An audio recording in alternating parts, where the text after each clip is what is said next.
आज का हमारा टॉपिक है एजुकेशन फ़िलासफ़ी में पेथोलॉजी के हवाले से। आज हम पेथोलॉजी के बारे में पढ़ेंगे।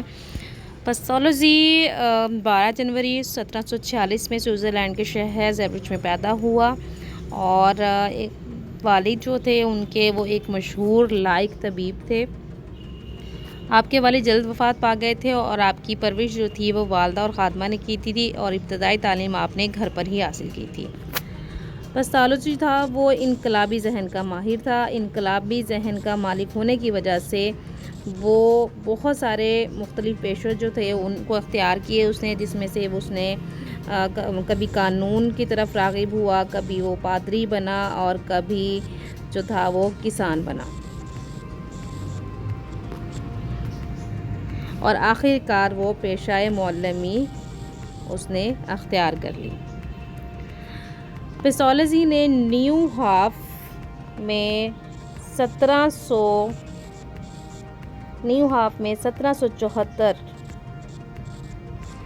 में एक खैराती इदारा कायम किया था और ये खैराती इदारा क्या करता था कि ऐसे तलबा भीख मांगने की बजाय उनको स्किल सिखाई जाती थी, यानी कि उनको ज़राअत, सूत काटना,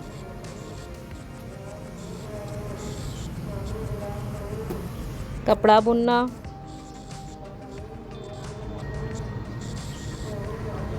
और दीगर कामों की तरबियत के साथ तालीम दी जाती थी। पेथोलॉजी में 1799 में स्टांस में फ्रांस का जो हमला हुआ था उसमें जो यतीम और बेसहारा बच्चे थे उनके लिए भी एक इदारा खोला था। इसके बाद पेथोलॉजी ने अपने कुछ इदारे खोले जो ब्रकफोर्ड और यॉर्डन, इन जगहों पर इन्होंने खोले और यहाँ पर बच्चों के साथ साथ उसने असातिज़ा की तालीम और तरबियत के लिए भी इदारे खोले।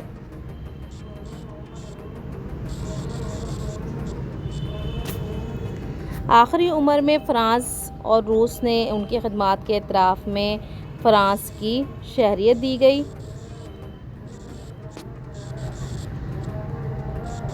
और रूस ने उन्हें नाइट का खिताब दिया। पेथोलॉजी ने 17 फरवरी 1827 को 81 साल की उम्र में वफ़ात पाई। पेथोलॉजी की जो अहम किताबें हैं ये तसानीफ़ हैं वो दर्ज हैं। पहली जो उनकी किताब है उनमें है the evening hour of a horse, Leonard and gratitude, the Sway song जो कि 1810 में लिखी। The evening hours of a horse, number ये इन्होंने लिखी है 1801 में। नंबर 2 लियोनार्ड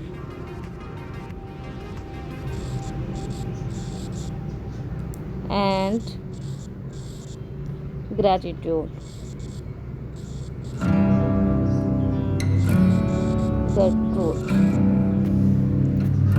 ये इन्होंने लिखी। उसके बाद जो थर्ड इनकी बुक है हाउ द ट्रूथ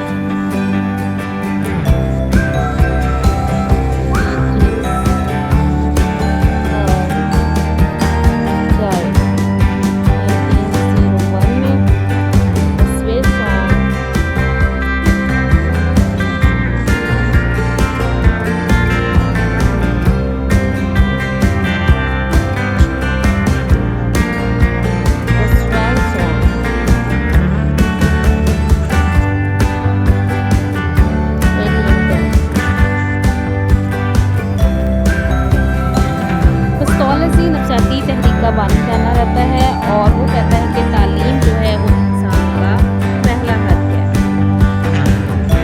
और ये इसका सबसे मेन पॉइंट है कि ये बात सबसे पहले जो पहला हक वाली बात है या इनिशियल जो हमारा राइट है वो पिस्टोलॉजी ने हमें बताया है। पिस्टोलॉजी की मशहूर किताब the evening hours of heart, इसमें आपने एजुकेशन की तारीफ की है।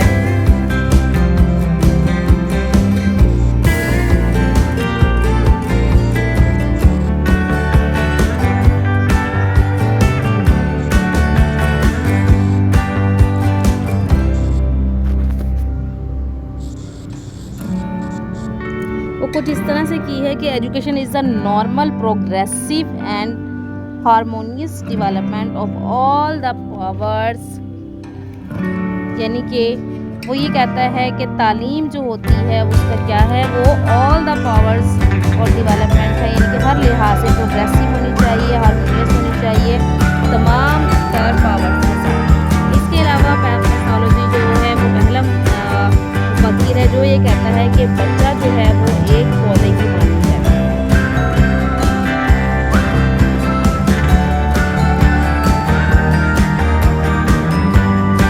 और उसकी जिस तरह से नशोनुमा करनी चाहिए वो ऑर्गेनिक डेवलपमेंट होनी चाहिए।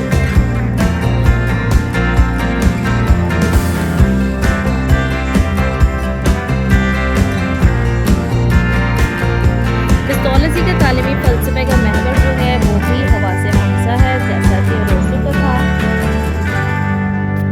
और वो भी रोसो की तरह ही जो अमली तजर्बात और मुशाहिदात हैं उन्हीं पर ज़ोर देता है, उसी तरीक़ा तदरीस को पसंद करता है और मुशाहिदात के ज़रिए और तजर्बात के ज़रिए तालीम देने के हक़ में है।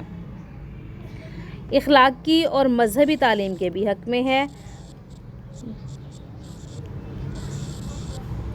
जबकि हमने देखा था कि रोसो जो है वो मज़हबी तालीम के हक़ में नहीं था। अमली कामों की तालीम पर ज़ोर देता है। तालीम का मकसद वो ये कहता है कि इनफरादी तौर पर बच्चे में आज़ादी और ख़ुद एतमादी,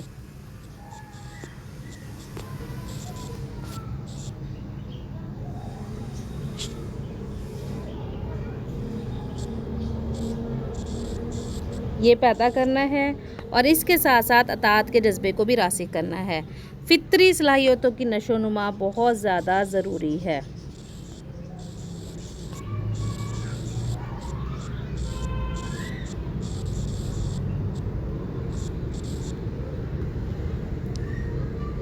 पिस्टोलॉजी के नज़दीक तालीम जो है उसके भी 3 अदवार है, यानी 3 स्टेजेस जो हैं वो उसकी बात करता है।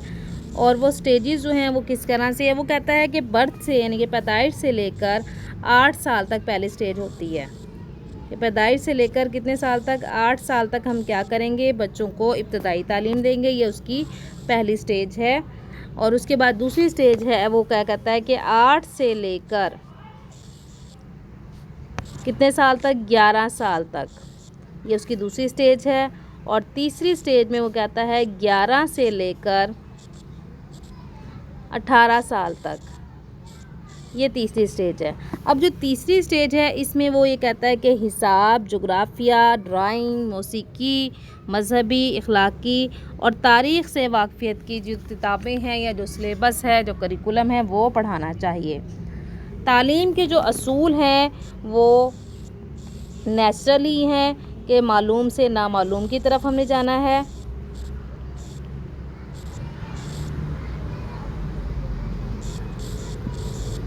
पहले अशिया का इल्म दिया जाए और फिर उनका तसव्वुर वाज़िह किया जाए। तरीक़ा तदरीस जो है वो फ़ितरी तरीक़ा तदरीस है। फ़ितरी तरीक़ा तदरीस में वो समई बसरी मावनात का भी इस्तेमाल ज़रूरी करार देता है। हवासे ख़म्सा की बात करता है। प्राइमरी स्कूल के लिए वो एक्टिविटी बेस्ड मेथड अप्लाई करता है।